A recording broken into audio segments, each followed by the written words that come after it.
محمد اللهم صل على مولانا محمد وعلى سيدنا من या इलाही नबी जी को दुनिया में फिर भेज दो एक बार फिर दोबारा देख लो जलवा रसूल अल्लाह का अल्लाहुम्मा सल्ली अलैहि मौलाना मुहम्मद वाला सय्यिदना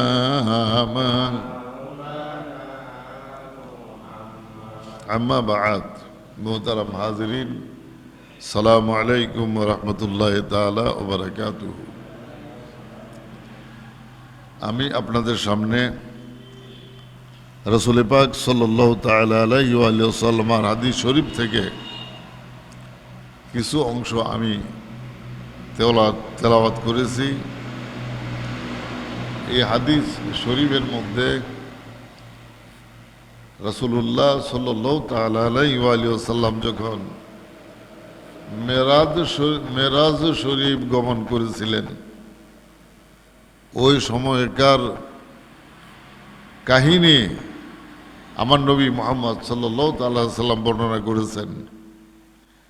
রুবিয়া ফিল আখবার আনি নবীল মুখতার মুহাম্মাদিন সাল্লাল্লাহু তাআলা আলাইহি ওয়াসাল্লাম বর্ণিত হয়েছে নবী মুহাম্মদুর রাসূলুল্লাহ সাল্লাল্লাহু তাআলা আলাইহি ওয়াসাল্লাম যাকে শরীয়তের ভাষায় মুখতার বলা হয়েছে, আল্লাহ রাব্বুল আলামিন দুনিয়াতে যে মানুষ সৃষ্টি করেছেন এই মানুষকে তিনি কোনো ইচ্ছার স্বাধীনতা দান করেন নাই। মানুষের ইচ্ছার উপরে একটা মাত্রা লাগানো আছে, এই মাত্রার অতিক্রম কেউ করতে পারবে না। এটাকে বলা হয় হুদুদুল্লাহ, আল্লাহ তাআলার দেওয়া সীমানা। লা তাকরাবুহা, তোমরা এই সীমানার নিকটবর্তী হইও না, সীমানা লঙ্ঘন করো না। আল্লাহ রাব্বুল আলামিন এই কথা বলেন নাই। আল্লাহ রাব্বুল আলামিন বলেছেন সীমানার কাছাকাছি তোমরা কেউ যাবে না। তাহলে সীমানার লঙ্ঘন করার তো প্রশ্নই আসে না, সীমানার নিকটে যাওয়া যেহেতু নিষেধ। আল্লাহ রাব্বুল আলামিন প্রত্যেকটা মানুষকে এরকম একটা সীমানা নির্ধারণ করে দিয়ে সৃষ্টি করেছেন। কোনো মানুষকে আল্লাহ তাআলা ইচ্ছার স্বাধীনতা দান করেন নাই। প্রত্যেকটা মানুষ তার নিজের ইচ্ছাকে আল্লাহ এবং আল্লাহ রাসূল পাকের ইচ্ছা অনুযায়ী পরিচালিত করতে হবে, চলতে হবে। এই দুইজনের ইচ্ছার বাহিরে কেউ যেতে পারবে না। যদি কেউ যায় সে নাফরমান বান্দার মধ্যে গণ্য হবে, আর সেই নাফরমানদের জন্য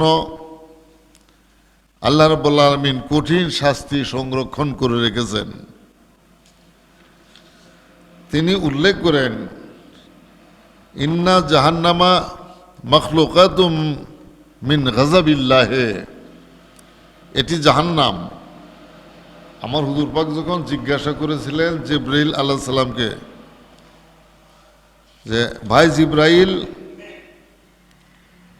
এই জাহান্নাম কি ধরনের, তার অন্ধকার অবস্থাটাই বা কেমন, তখন হযরত জিবরাইল আলাইহিস সালামকে ইয়া মুহাম্মদ, যে হে মুহাম্মদ সাল্লাল্লাহু তাআলা আলাইহি সাল্লাম, ইন্না জাহান্নামা মখলুকাতুম মিন গাযাবিল্লাহি, নিঃসন্দেহে আল্লাহ রাব্বুল আলামিন আল্লাহুম্মা সাল্লি ফানি দাও মাওলানা মুহাম্মদ ওয়া আলা বিসমিল্লাহ মাওলানা মাদু আল্লাহুম্মা সাল্লি মাওলানা মুহাম্মদ ওয়া আলা সাইয়্যিদিনা মাখলুকাতুম মিন গযবিল্লাহ, এটা আল্লাহর গজবের এক সৃষ্টি। এটি হচ্ছে জাহান্নাম। আর নিঃসন্দেহে আল্লাহ সুবহানাহু ওয়া তাআলা জাহান্নাম সৃষ্টি করেছেন তার নিজের গজব থেকে, রাগ গুসা থেকে। আল্লাহ সুবহানাহু ওয়া তাআলা এই জাহান্নাম সৃষ্টি করেছেন। মুসাল্লাতুন মান আসাল্লাহে, আর এই জাহান্নামের মধ্যে নিক্ষেপ করা হবে এমন প্রত্যেকটা বান্দাকে যারা আল্লাহ এবং আল্লাহ রাসূলের ইচ্ছার বাহিরে দুনিয়াতে জীবন যাপন করেছে, ওদেরকে সেখানে নিক্ষেপ করা হবে এই জাহান্নামের মধ্যে। এ থেকে আমরা পরিষ্কার বুঝতে পারলাম আল্লাহ রাব্বুল আলামিন দুনিয়ার কোনো মানুষকে তার ইচ্ছার স্বাধীনতা দিয়া সৃষ্টি করেন নাই। প্রত্যেকটা মানুষ আল্লাহ এবং আল্লাহর রাসূল পাকের ইচ্ছার অধীন জীবন যাপন করতে হবে, বসবাস করতে হবে। যদি এই দুইজনের ইচ্ছাকে বাদ দিয়া কোনো মানুষ নিজের ইচ্ছায় চলতে চায়, তাহলে মুসাল্লাতাতুন আলা মান আসাল্লাহে, ওই সমস্ত নাফরমান লোকদের জন্য আল্লাহ রাব্বুল আলামিন এই জাহান্নাম সৃষ্টি করেছেন। ফরমাবরদার লোকদেরকে আখিরাতে আল্লাহ রাব্বুল আলামিন পুরস্কৃত করবেন, নাফরমান লোকদেরকে আল্লাহ তিরস্কার করবেন, শাস্তি দিবেন। এই হাদিস শরীফের প্রথমেই আমার নবী মুহাম্মদ সাল্লাল্লাহু তাআলা আলাইহি সাল্লামকে মুখতার বলে উল্লেখ করা হয়েছে। আর এ প্রসঙ্গে আমার নবী মুহাম্মদ সাল্লাল্লাহু তাআলা আলাইহি সাল্লাম যে মালিক ও মুখতার, তিনি আল্লাহর এই সৃষ্টির মধ্যে কোনো কিছু হালাল হারাম সাব্যস্ত করার অধিকারী আমার নবী মুহাম্মদ সাল্লাল্লাহু তাআলা আলাইহি ওয়া সাল্লাম। এই শরীয়তের ভিতরে কোনো বস্তুকে হালাল হারাম সাব্যস্ত করার অধিকার আল্লাহ রাব্বুল আলামিন আমার নবী মুহাম্মদ সাল্লাল্লাহু তাআলা আলাইহি সাল্লামকে দান করেছেন। তাই ধরুন, আল্লাহর কোরআন শরীফে আল্লাহ রাব্বুল আলামিন উল্লেখ করেছেন, হারামাল্লাহু, আল্লাহ তাআলা হারাম করেছেন দামুন, রক্ত, ওয়া লাহমাল খিনজির, এবং শুয়োরের গোশত। এগুলো কি আল্লাহ তাআলা হারাম করেছেন। কিন্তু এই কুত্তা, বিড়াল, শিয়াল এগুলো কোরআন শরীফ দ্বারা সাব্যস্ত করা নাই। এগুলো খাওয়া কি হালাল না হারাম? কুকুর, কুত্তা খাওয়া কি হালাল না হারাম? কিভাবে সাব্যস্ত হলো? আল্লাহ রাব্বুল আলামিন আমার নবী মুহাম্মদ সাল্লাল্লাহু তাআলা আলাইহি সাল্লামকে যে ক্ষমতা দান করেছেন, সেই ক্ষমতার বলে তিনি এই সমস্ত জীব জন্তুকে হারাম সাব্যস্ত করেছেন। এ থেকে প্রমাণিত হলো মালিক ও মুখতার আল্লাহ সুবহানাহু ওয়া তাআলা একা নয়, সেই সঙ্গে আমার নবী মুহাম্মদ সাল্লাল্লাহু তাআলা আলাইহি ওয়া সাল্লাম। এ প্রসঙ্গে সাইয়েদনা ইমামুল ইশক ওয়াল মুহাব্বত আলা হযরত ইমাম আহমদ রাজা খাঁ ফাজিল বেরেলি রাদিয়াল্লাহু তাআলা আনহু 40 খানা হাদিসের একখানা রিসালা প্রণয়ন করেছেন, যেই হাদিস সমূহের মধ্যে আমার রাসূল পাক সাল্লাল্লাহু তাআলা আলাইহি সাল্লামকে মালিক ও মুখতার বলে সাব্যস্ত করা হয়েছে। এ প্রসঙ্গে একদিন রাসূল পাক সাল্লাল্লাহু তাআলা আলাইহি সাল্লাম মদিনা শরীফ উপস্থিত হয়ে তিনি মদিনা শরীফে এক জাতীয় ঘাস জন্ম হয়, যে ঘাসগুলো বাড়িঘর তৈরির কাজে ব্যবহার করা হয়, মানুষ মৃত্যুবরণ করলে কবর দেওয়ার কাজে ব্যবহার করা হয়। আল্লাহ রাসূল পাক সাল্লাল্লাহু তাআলা আলাইহি সাল্লাম কথা প্রসঙ্গে আল্লাহুম্মা সাল্লি আলা মাওলানা মুহাম্মদ ওয়া আলা মাওলানা।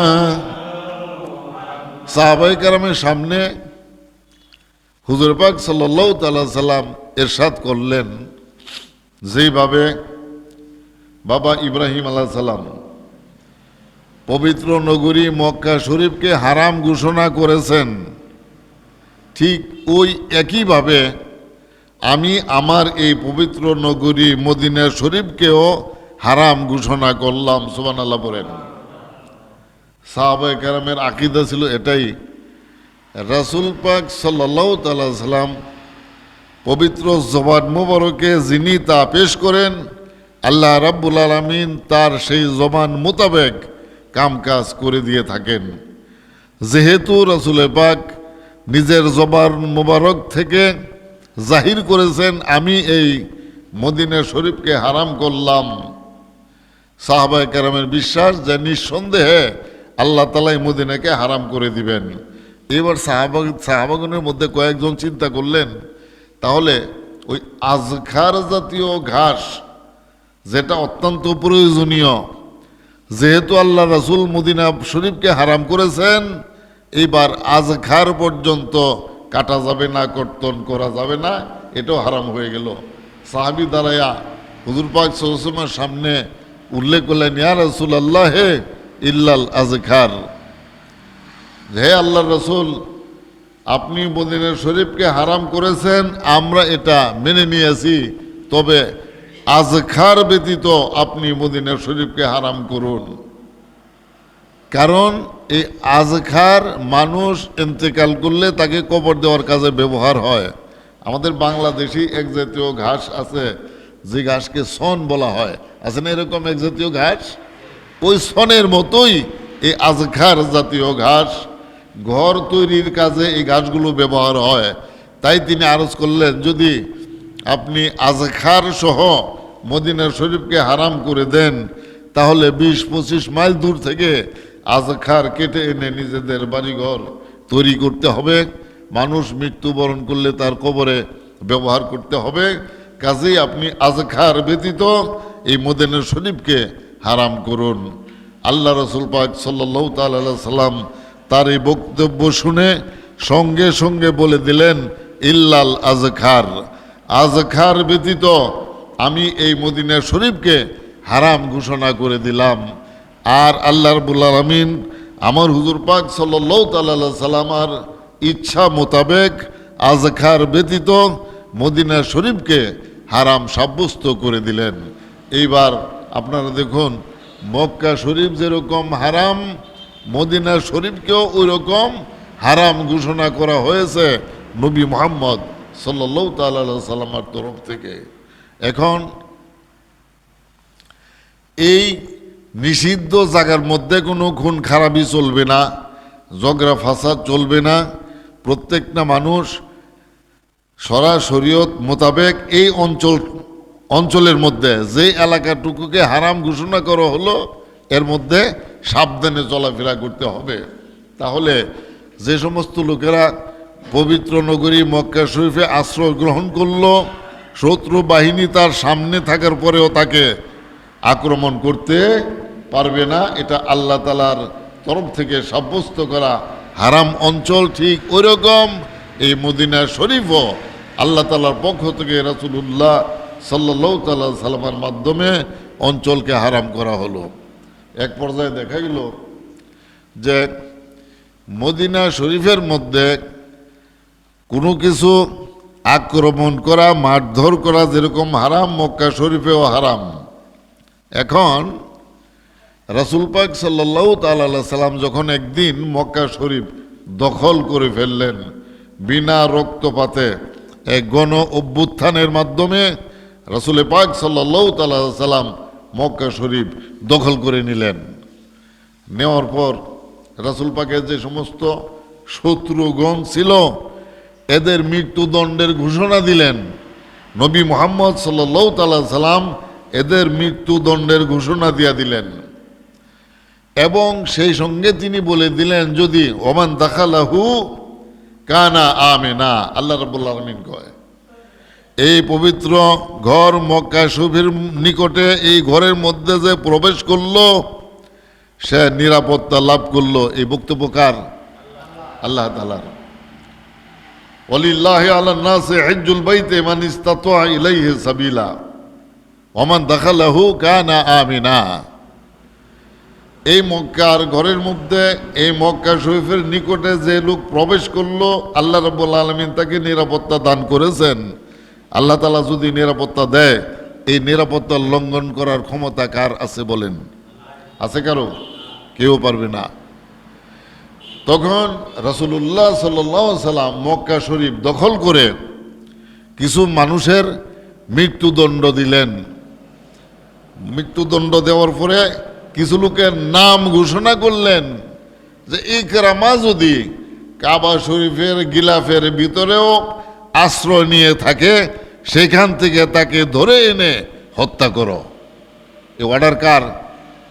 রাসূল পাকের। কার নামে ঘোষণা দিলেন? ইকরামার নামে। ইকরামা হইল আবু জাহেলের ছেলে। ইকরামা কেডা? আবু জাহেলের ছেলে। বোঝা গেল এই লোকটা রাসূল পাককে অনেক কষ্ট দিয়েছে। তা না হলে তার নাম বলে আল্লাহ রাসূল পাক মক্কা শরীফের ঘর থেকে ধরে এনে হত্যা করার কথাও তাকে বলতেন না, তার মৃত্যুদণ্ডের ঘোষণা দিতেন না। দেখেন আল্লাহ রাব্বুল আলামিন বলেছেন এই ঘরে যে প্রবেশ করলো সে নিরাপত্তা লাভ করলো, আর আল্লাহ তাআলার আল্লাহ রাব্বুল আলামিনের দেওয়া নিরাপত্তা ভেঙ্গে ফেলার ক্ষমতা আল্লাহ রাব্বুল আলামিন আমার নবী মুহাম্মদ সাল্লাল্লাহু তাআলা সাল্লামকে দান করেছেন। এই ক্ষমতার বলেই তিনি মুখতার হয়েছেন। ইচ্ছার স্বাধীনতা রাসূল পাক সাল্লাল্লাহু আলাইহি সাল্লামের রয়েছে। যাই হোক, ঘটনাক্রমে সে পালায়ে গেল। অনেকদিন পরে তার স্ত্রী ইসলাম গ্রহণ করে রাসূল পাক সাল্লাল্লাহু আলাইহি সাল্লামের কাছ থেকে অনুমতি গ্রহণ করলো, তার মৃত্যুদণ্ড রহিত করলো এবং সে মদিনা শরীফে আসলো। আল্লাহ রাসূল পাক সাল্লাল্লাহু আলাইহি ওয়াসাল্লামের হাত ধরে সে কলমা পড়ে মুসলমান হয়ে গেল। মৃত্যুদণ্ড আল্লাহ রাসূল পাক তার রহিত করেছিলেন। এ থেকে বোঝা গেল আমার নবী মুহাম্মদ সাল্লাল্লাহু তাআলা সাল্লামার যাবতীয় ক্ষমতা রয়েছে। তিনি যা করেন আল্লাহ রাব্বুল আলামিন আমার হুজুর পাকের ইচ্ছা অনুযায়ী তা সংগঠিত করে দেন। আন্নাহু লাইলাতান উরজা বিহি ইলাল জাব্বার। ওই রাতের ঘটনা, যে রাতে আল্লাহ সুবহানাহু ওয়া তাআলা আমার নবী মুহাম্মদুর রাসূলুল্লাহ সাল্লাল্লাহু তাআলা আলাইহি ওয়া সাল্লামকে ঊর্ধ্ব আকাশের দিকে নিয়ে গিয়েছিলেন। আতাল মালিকা খাজিনান নার। এখানে উরেজা শব্দের অর্থ ইলাল জাব্বার, আল্লাহ রাব্বুল আলামিনের একটা নাম। জাব্বার আল্লাহ রাব্বুল আলামিনের একটা নাম। আর এই জাব্বার নামের অর্থ হলো এরকম যে, মনে করুন আল্লাহ রাব্বুল আলামিন আপনাকে বলছেন এই কাজ তুমি করো, আপনি যদি না করেন আপনার দ্বারা আল্লাহ তাআলা এই কাজ করাইয়াই ছাড়বেন। ঠিক আছে? এই ধরনের ক্ষমতা যার তাকে জব্বার বলা হয়। আল্লাহ সুবহানাহু ওয়া তাআলা আমার নবী মুহাম্মদ সাল্লাল্লাহু আলাইহি সাল্লামকে দাওয়াত করেছেন আল্লাহ তাআলার আরশ মুবারকে যাওয়ার জন্য, এবং যাওয়ার ব্যবস্থাটা আল্লাহর তরফ থেকে তিনি নিজে করেছেন। হুজুর পাক সাল্লাল্লাহু আলাইহি সাল্লাম নিজ ইচ্ছা সেখানে যেতে হয় নাই, যাওয়ার ব্যবস্থাও তিনি আল্লাহ রাব্বুল আলামিন করে দিয়েছেন। গ্রামে কেউ যদি আপনাকে জেফত করলো, আপনি আমার বাড়িতে আসেন, যিনি জেফত দিলেন তিনি আপনাকে তার বাড়িতে নেওয়ার কোনো দরকার নাই, আপনি তার বাড়িতে যেতে হবে। ঠিক করলাম না ভুল করলাম? আপনি পায়ে হেঁটে, সাইকেলে, যে কোনো গাড়িতে চড়ে তার বাড়িতে যাবেন, আপনার যাতায়াত খরচ তার উপরে লাজিম হয় না। আপনাকে বাড়িকে ধরে নিয়ে যাওয়া তার বাড়িতে জিয়াফত খাওয়ার জন্য এটা তার উপরে লাজিম নয়। কিন্তু জব্বার যার নাম, তিনি জিয়াফত করেছেন এবং যাকে জিয়াফত দিলেন নিজ ক্ষমতা বলে তাকে ধরে এখান থেকে নিজের দরবারে নিয়ে গেলেন। আল্লাহ রাব্বুল আলামিনকে এজন্য জব্বার বলা হয়। আতাল মালিকা খাজিনান নার, আল্লাহ রাসূলের সামনে তখন আসলেন সর্বপ্রথম হুজুর পাক সাল্লাল্লাহু তাআলা সাল্লামকে মক্কা শরীফ থেকে যখন বের করে নেওয়া হয়, আল্লাহ রাব্বুল আলামিন এর জব্বার নামের গুণ দ্বারা যখন তাকে এখান থেকে নিয়ে যাওয়া হয়, সর্বপ্রথম তাকে আলমে বরজখে নিয়ে যাওয়া হয়েছিল। বরজখ বলা হয় পৃথিবীর পরবর্তী জীবন, আখিরাতের আগে, পৃথিবীর দুনিয়ার পরে, ঠিক আছে না? হাসরের মাঠের আগে, দুনিয়ার জীবনের পরে, এই সময়টুকুর নাম বরজখ। আমার হুজুর পাককে সেখানে নিয়ে গেলেন সর্বপ্রথম জিবরাইল আলাইহিস সালাম।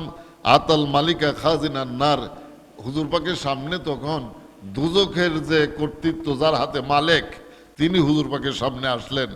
মা জিবরাইল আলাইহিস সালাম কাল আখি শফিকে, সঙ্গে জিবরাইল আলাইহিস সালাম ছিলেন সঙ্গী পথিক, ভাইয়ের মতো জিবরাইল আলাইহিস সালাম হুজুর পাকের সঙ্গে ছিলেন। মুনিসে হিফি তরিক, তিনি হুজুর পাককে রাস্তা দেখানেওয়ালা, পথ প্রদর্শক হিসেবে জিবরাইল আলাইহিস সালাম হুজুর পাকের সঙ্গে ছিলেন। ফাওয়াকাফান নবী সাল্লাল্লাহু আলাইহি সাল্লাম বাবা জাহান্নাম, তখন আমার হুজুর পাক সাল্লাল্লাহু তাআলা আলাইহি ওয়া সাল্লাম জাহান্নামের গেটের মধ্যে যায় দাঁড়াইলেন। বাবুন অর্থ দরজা বা গেট। জাহান্নামের দরজা যখন দাঁড়াইলেন, দাঁড়ানোর পর হাত্তা উশাহিদুহা ওয়ানজুরা ইলা আহলিহা মিন নিসাইহা ওয়া রিজালিহা, এই জাহান্নাম কি ধরনের, এটাকে দেখার জন্য, জানার জন্য নবী মুহাম্মদ সাল্লাল্লাহু তাআলা আলাইহি ওয়াসাল্লাম সেখানে গেলেন।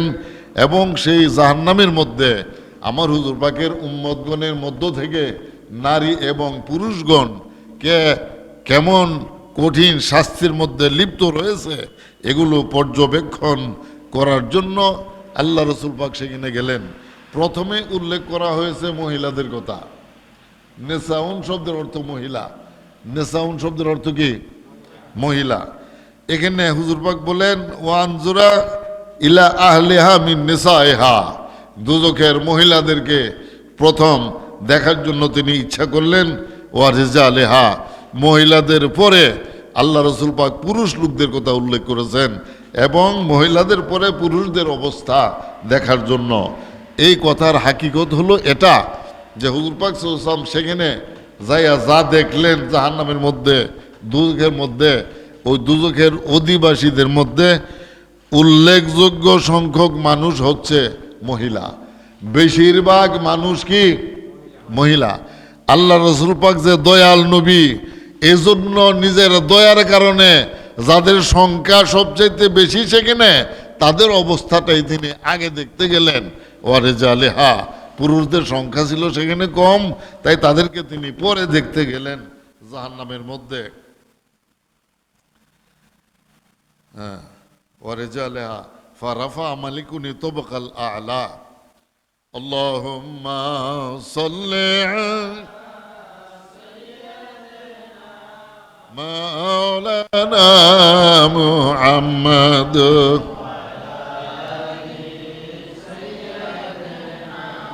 মাওলানা। এরপরে মালিক আলাইহিস সালাম দুজখের প্রথম দরজা খুলে দিলেন। ফাইজা হিয়া সৌদাতুন জালমাউ, খুলে দেওয়ার পর আমার নবী মুহাম্মদ সাল্লাল্লাহু তাআলা আলাইহি ওয়া সাল্লাম দেখলেন ইহার ভিতরে কঠিন ধরনের অন্ধকার দেখা যাচ্ছে। সৌদাউন জালমাউ, ভয়ঙ্কর প্রকৃতির কালো অন্ধকার। জলামুহা ইলা দারাকাতি সামিল আরদিনা, তার অন্ধকারত্ব হালত অবস্থা সপ্তম পৃথিবীর নিচ পর্যন্ত অতিক্রম করে ফেলেছে। এত কঠিন অন্ধকার সেখানে তিনি দেখলেন। ওয়াশিরারুহা তায়রুন ইলা আরশিল মাকিন, এবং দুজখের আগুনের লেলিহান শিখা যেটা উপরের দিকে উঠতেছে, উপরের দিকে উঠতেছে, একেবারে আল্লাহ তাআলার আরশ পর্যন্ত তার লেলিহান শিখা পৌঁছে গিয়েছিল। এবার আন্দাজ করুন দুজখের আগুনের পাওয়ার, তেজ কত, আর অন্ধকার অবস্থাটা কত বড় কঠিন। ফাবাকান নবী সাল্লাল্লাহু তাআলা আলাইহি সাল্লাম, তখন হুজুর পাক সাল্লাল্লাহু আলাইহি সাল্লাম এই অবস্থা থেকে কেঁদে ফেললেন। ওয়াসাল্লাহ জিব্রাইল আলাইহিস সালাম, এবং জিজ্ঞেস করলেন হযরত জিব্রাইল আলাইহিস সালামকে, মা সাবাবা জুলমাতিহা, যে ভাই এই অন্ধকারের অবস্থাটা কেমন, এই কী ধরনের অন্ধকার? ফাকালা ইয়া মুহাম্মদ, তখন জিবরাইল আলাইহিস সালাম কয়, হে মুহাম্মদ সাল্লাল্লাহু তাআলা আলাইহি ওয়া আলিহি ওয়াসাল্লাম, ইন্না জাহান্নামা মাখলুকাতুম মিন গাযাবিল্লাহি, নিঃসন্দেহে জাহান্নাম হচ্ছে আল্লাহ তাআলার গজবের সৃষ্টি। মুসাল্লাতাতুন মান আসাল্লাহি, এর মধ্যে আল্লাহ তাআলার ওই সমস্ত নাফরমান বান্দাদেরকে ফেলে দেওয়া হবে এই জাহান্নামের মধ্যে। এবং তার অন্ধকারী অবস্থাটা বর্ণনা করতেছেন, ও কেদা আলাইহা আলফা সানাতিন, আলফুন অর্থ হাজার, সানাতুন অর্থ বছর, ঠিক আছে? ও কেদা আলাইহা, এর উপরে যখন তা দেওয়া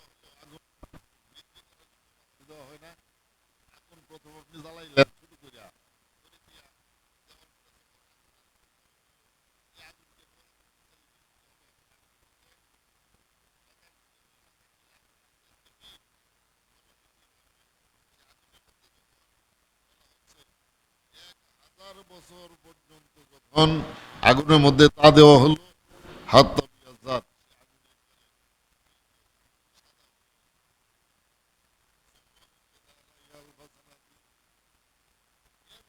আরো 1000 বছর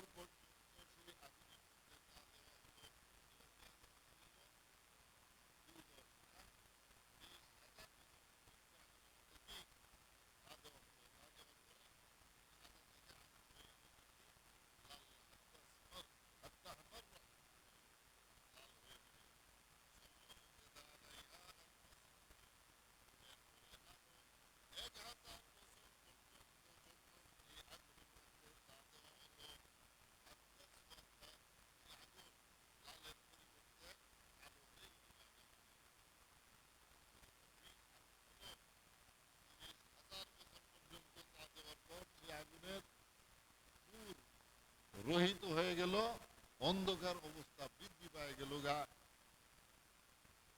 ফাজালাত আনওয়ারুহা, আনোয়ার মানে নূর, আলো, ফর্সা, এই আগুনের আলো বা নূর বিলুপ্ত হয়ে গেল। ওয়া কাসুরা সাওয়াদুহা, বৃদ্ধি পেয়ে গেল তার অন্ধকারী হালত। হাত্তা আন্না,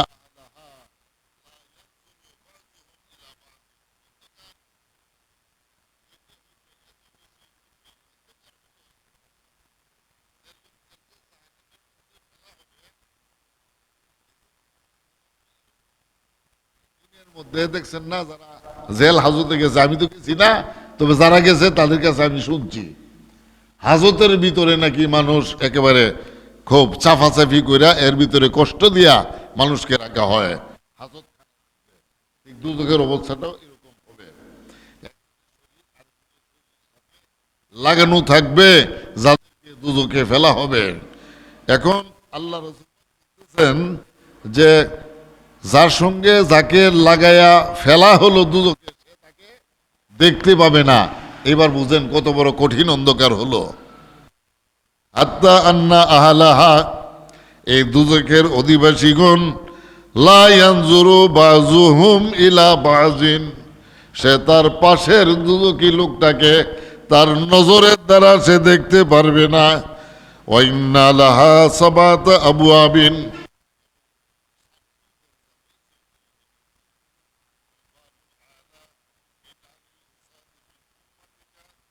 উম্মাতিকাল মুখালিফিন শরীআতিকা,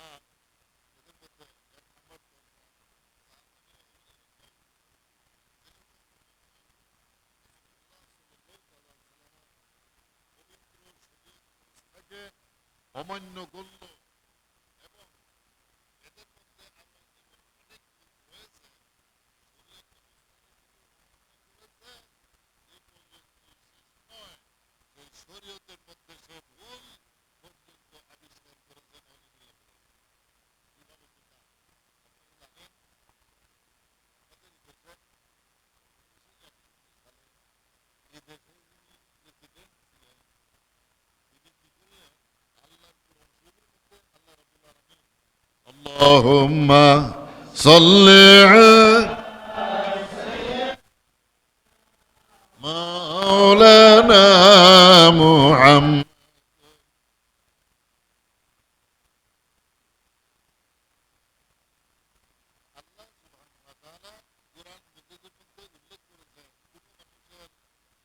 দাদা জিন্দা থাকতে যদি বাবা মারা যায়,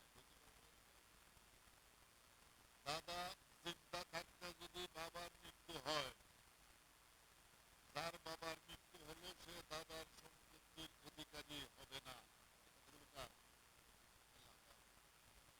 তখন আমাদের এই দেশের সর্বপ্রথম দেখলেন যে আল্লাহ তাআলা তো এখানে একটা জঘন্য অন্যায় করলো, নাউজুবিল্লাহ বলে। এবং কোরআন মজিদের মধ্যে যে কথাগুলো তিনি বলে দিলেন, ষোলো নাই ভুল, নাউজুবিল্লাহ বলে। আল্লাহ তাআলা কি কয়, আল্লাহ রাইবা ফিহি হুদাল লিল মুত্তাকিন। ভুল তো দূরের কথা, সন্দেহ করার মতো কোনো অবকাশ আমার এই কোরআনের ভিতরে কি নাই। আর আমাদের দেশের সরকার কি করলো, আল্লাহ কোরআনের ভুল ধরলো, বলল যে আল্লাহ তাআলা মৃত ব্যক্তিকে দাদার সম্পত্তি থেকে নাশই করেছেন, এটা মহা অন্যায়, নাউজুবিল্লাহ পড়েন। সে আল্লাহর কোরআনের ভুল ধরলো এবং সেই ভুলকে সংশোধন করলো। সংশোধন কিভাবে করলো, এখন থেকে মৃত ব্যক্তির সন্তান দাদার সম্পত্তির অধিকারী হবে। আমাদের বাংলাদেশে বর্তমানে সেই আইন চলে কি চলে না? হ্যাঁ, মৃত ব্যক্তির সন্তানেরা দাদার সম্পত্তির অধিকারী হয়েছে কি হয় নাই? ওদের জন্য আল্লাহ রাব্বুল আলামিন এই জাহান্নাম সৃষ্টি করেছেন। আর এক নাম্বার গেট দিয়া দুজকের মধ্যে এই লোকেরাই প্রবেশ করবে। আল্লাহ সুবহানাহু ওয়া তাআলা আমাদের সকলকে নাফরমান, নালায়েক, ফাসিক, ফাজের, ইবলিশ প্রকৃতির মানুষ থেকে নিজেদের আমলকে রক্ষা করে ঈমান আকীদার সঙ্গে আহলুস সুন্নাত ওয়াল জামাতের অন্তর্ভুক্ত হইয়া নামাজ, রোজা, হজ, যাকাত, ওযু গোসল করে এখান থেকে বিদায় নেওয়া তৌফিক আমাদের সকলকে দান করুন। সকলে বলুন আমিন। ওয়া আখিরু দাওয়ানা আলহামদুলিল্লাহি রাব্বিল আলামিন। বারাকাল্লাহু লানা ওয়া লাকুম ওয়া নাফা'না